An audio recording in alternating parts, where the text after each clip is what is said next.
The Gentleman? What? What is that? You know, it's the new Guy Ritchie with How to Lose a Guy in King Arthur's Court. Who? The guy that was married to Madonna? This is back to basics, Ritchie, lock, stock, snatch, rock and roller. Listen here. Listen what? I don't want any more of that 2 hours of Aladdin. Never had a friend like me.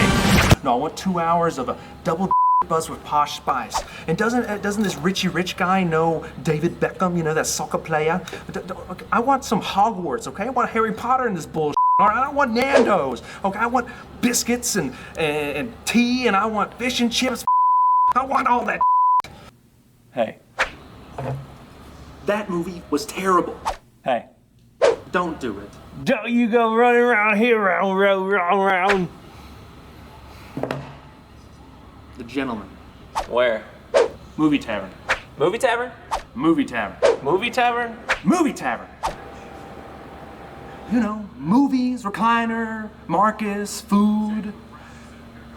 Movie Tavern.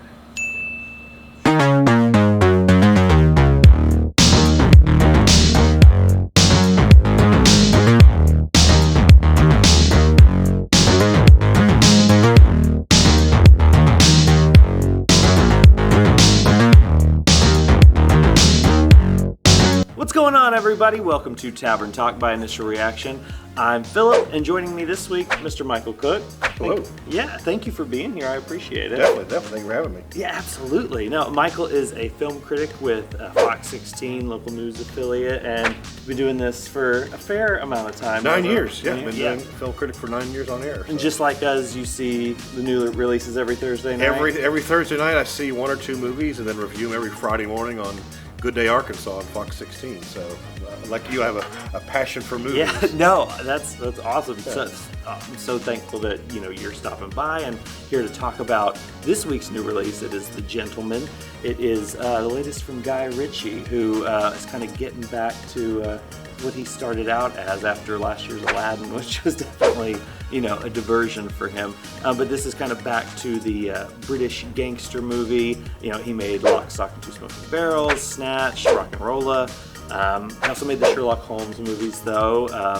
I'm trying to think. King Arthur. Charlie Hunnam was in the one with Charlie Hunnam, and Charlie Hunnam is in this, along with Matthew McConaughey. You've got Colin Farrel and Hugh Grant, kind of in supporting roles. Henry Golding, if you've seen Crazy Rich Asians or Last Christmas, Henry Golding is the lead from those, and is playing a very different kind of role than he did in those rom-coms. We've also got Michelle Dockery from Downton Abbey, and I feel like I'm missing somebody. I feel like there's got to be somebody else in there. It had a massive cast. It does, yeah. If you miss somebody, it's no problem. I feel like I am. You have to look at the credits to remind yourselves on who all was in it. Yeah, no, I definitely feel like I'm missing somebody, but maybe we'll get around to it. But yeah, so this week we're talking about The Gentleman.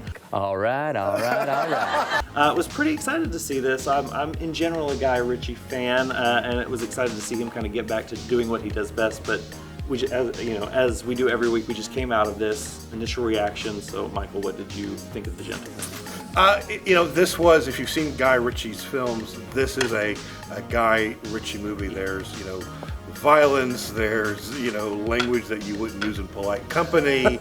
There are, twists and turns. Sometimes with a lot of Guy Ritchie movies, I think he does too many twists and turns, and I think it kind of it's a detriment to some of his films. The performances, of course, were fantastic. From Matthew McConaughey as the ultimate cool dude, drug dealer, but on a massive, billionaire scale, to Henry Golding as a rival, to Jeremy Strong.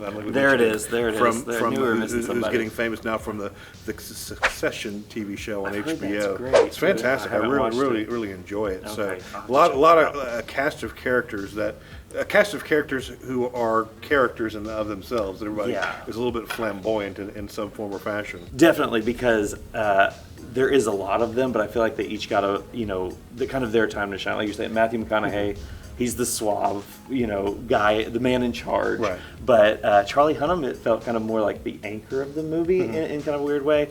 And like whereas Hugh Grant and Colin Farrell, they're just having fun. Right. I think they're just playing up these kind of kooky caricatures, and they had some of my favorite parts. I think Colin Farrell might have been my favorite. I don't know. I really enjoyed his kind of turn as like this guy who wants to do good, but he's completely capable of just doing whatever dirty job that Charlie Hunnam's character needs him to do, because Charlie Hunnam kind of runs Matthew McConaughey's organization, I guess you could say. You're mentioning Hugh Grant. One of the things I've really come to admire about him, he's, we all know him from those rom-coms of the 90s and early 2000s.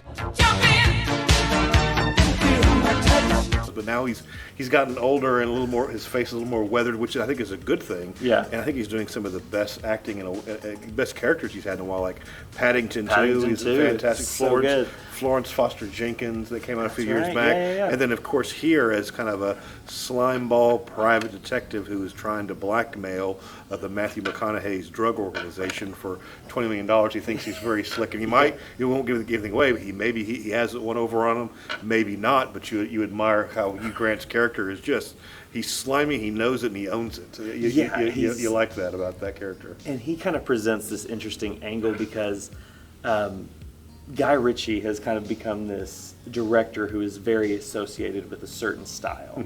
And I wondered, coming so many years after doing a movie like this, like, sure, King Arthur had like little bits of the style, and so did Sherlock Holmes, but they were big budget action studio movies. They weren't kind of his small independent British gangster films. So coming back to this, I was wondering, like, how is he going to play up those aspects of like the quick editing, the chase sequences where it's edited a very specific way, or like the introductions where the freeze frames and it puts the names up there and everything. Like, how is he going to adapt to not just being like a parody of himself? Right. And through Hugh Grant kind of framing this story, he gets to kind of self-parody in a way. Even like he does a viral video bit, and it kind of parodies the freeze frame with the names and everything like that. So I thought that was kind of a nice little wink and nod to, like, yeah, I know, it's a little tired now. I got to come up with a new way to convey my own style, and I thought he did that surprisingly well. Yeah, no, I can see your perspective. I will say at the beginning of the movie, it took a little bit to get into it because there are so many characters and so many storylines that it starts off as one long exposition where Hugh Grant is telling a story to Charlie Hunnam's character, and so for a little while you're kind of lost because you're just trying to figure out who all the players are. Right. But I did think I did enjoy this movie. Yeah. But a failing I thought was in the third act. It just got too like, hey, we got another twist coming. We got another topsy-turvy thing to go, and it got a little bit old. Oh, really? To me, and I mean, I still enjoyed it, but in the third act, it kind of lost its way. Where I kind of wanted it to wrap up, and it kind of overstayed its welcome for about 15 minutes in terms of, let's have one more twist and one more thing you might not have been expecting. So I think that is a detriment to some of his movies, where it just doesn't quite know when to end it. Yeah, I can definitely see where you're coming from as far as a certain character, like, but wait, right. There's more. Don't kill me off. Like, right. I definitely see what you're saying. There was one part where it cut and there was a certain line of dialogue, and it was like, it kind of hinted at, we're not there yet, we're just getting to the meat of it. And I was like, oh really, we're just getting to it? Like, the pacing's starting to slow a little bit. I did feel that, but I actually kind of felt the opposite in terms of very complicated at the beginning, so many players, so many layers to what was going on. Like, what is going on? Like, how does this all come together? And I know that's part of his shtick too. Like, he has all these different perspectives on one big story and layers them together so that when it comes together at the end, we're like, oh, how neat. Sure. But at this one, I was surprised at how simple it was. when it did come together in the big picture. Yeah, I can see what you're saying. Of course, one thing to warn you, there's some language in here that is Definitely. particularly foul, without saying it on a family channel, but just be prepared for, certain words that are used over and over again that I wasn't quite, everybody had been using this particular word in a throw it about fashion. But it's set in England, so it's a different way of saying things and doing things, in that culture, I guess. They definitely latch on to one word in particular. Right, exactly. Exactly. They definitely do. But yeah, it does. It feels very British, and I also kind of wondered, like, how is Southerner Matthew McConaughey going to fit into this world? And I appreciated it. I liked it. Not that I appreciated it necessarily. That might be the wrong word, but I thought his performance and kind of how he framed that character in this world of how it was always an escape for him was an interesting in, because he hadn't really done that before. Before in like Snatch and Lock, Stock and everything, it's all British or different parts of the UK or England that these characters were coming from. But another person I really liked was Michelle Dockery. She from Downton Abbey fame. I've always been I've loved that TV series, and she had a good role in there. She was Matthew McConaughey's no nonsense, take no guff wife. And I wish she would get more use in movies, because I think has a charisma and a certain coolness factor that she brings to the screen that I just think is fantastic. Yeah, and coming from someone, I haven't seen Downton Abbey. I hear the movie is accessible for those who haven't watched the series, so maybe I just need to kind of catch up on that. But so I didn't really have any point of reference for her. And yeah, I was happily surprised that she wasn't kind of relegated to the standard wife role, who wasn't, who kind of was not in the picture. She knew everything that was going on, everything that her husband was up to in running this giant drug business, and she had her own business. She was kind of her own business owner and boss, and ran that with the coolness, with the smoothness that was all her own. And so I would definitely. Well, let me ask you this: who do you think? When people go see this, who do you think will like this movie, and who do you think will not like this movie? Because Guy Ritchie, some people are not, because he does have a certain style, which is, very testosterone, very, very violent, very, vulgar in every kind of way you could think of. Although there was no nudity in this movie. No. But just the language and the violence. It's the language and the violence, was big. And I think it's just overall with him, it's the attitude of the movie, and I think. Teen boys obviously will come to something like this, or they might find this interesting if they haven't seen a previous Guy Ritchie movie. If you're a Guy Ritchie fan, if you just like his style, obviously I think you'll enjoy it. I think it's a solid entry in that genre of his. But as far as newcomers, I don't know if the early bird crowd is necessarily going to dig this.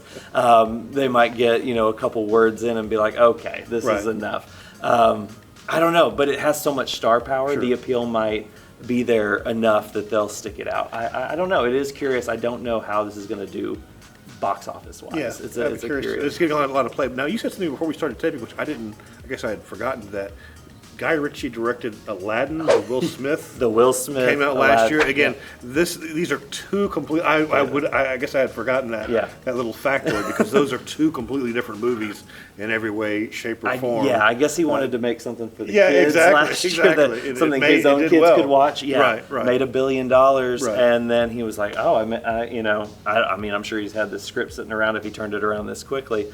But this one is definitely a director's full vision. I think Ritchie has full control over this, and kind of this is exactly what he wanted it to be. And like you said, the script was a little talky, a little wordy, more so than I expected, and the pacing did kind of stumble in the third act there. But here at Tavern Talk, we like to do out of 5 stars. Sure. So for the gentleman, what would your initial reaction rating be? For me, if it's a 5, I guess I'd give it a 3.5. Yeah, I'd say 3.5. Let's say give it a 3.5. I'm actually right there with you. I would go 3.5 as well. I found it to be funny. I laughed a lot. Sure. I actually enjoyed kind of the upending expectations of it being more talking back and forth, dialogue driven, than more so than the action. I appreciated when Hugh Grant would throw in like, oh, you know, a little meta commentary here and there about needing more action. Sure. But yeah, it's fun. It's charming. It's kind of exactly what you'd expect from a Guy Ritchie movie, but with a little, you know, a little extra push in this day and age when he's been doing it for 20 plus years. So I appreciate it. Anything else that sticks out to you? No, like I said, enjoyable movie. You know, kind of gets a little warpy at the end, but I would still recommend it to to certain folks who kind of like this genre of twists and turns and gangsters and all the that entails. And it's kind of old school in that way that we don't get to see a lot of like just original gangster movies with a fresh cast of characters on the big screen anymore. It's not a franchise movie or anything like that. So, take advantage. If you want more original movies, go see something like The Gentleman. I agree. It's a lot of fun. And if you're going to go see The Gentleman at a theater, definitely check it out at a movie tavern. We want to thank them for having us here to see the movie and to shoot the show every week. And thank you for watching. If you enjoyed the review, definitely hit the subscribe button. Hit the little bell to get notifications. We try to upload a new review of the biggest release every week, so we'd appreciate it if you do that. But thank you again, Michael, for hanging out. Me. I appreciate it. Yeah. Good times. No, anytime. Like I said, my first time at the movie theater. I've never. Really? I've just hadn't had a chance. It's Good experience. It's a great experience. Cool. Good theater. I really appreciate it. Hope you'll be back. Yeah, no, anytime you want to, see a movie or talk movies, let me know. We'd love to have you. All right. Well, thank you for checking us out once again. Thank you to Movie Tavern. And as always, we'll see you next week. Peace.